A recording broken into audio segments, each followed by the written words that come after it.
Financial statements. At the end of a business period, preparation of following statements is called the financial statements.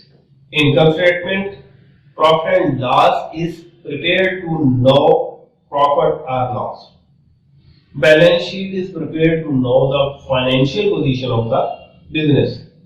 किसी कारोबारी मुद्दत के इख्तिताम पर कारोबार के नफा नुकसान का अंदाजा लगाने के लिए और माली हालत का अंदाजा लगाने के लिए जो गोशवारे बनाए जाते हैं उनको फाइनेंशियल स्टेटमेंट्स कहते हैं।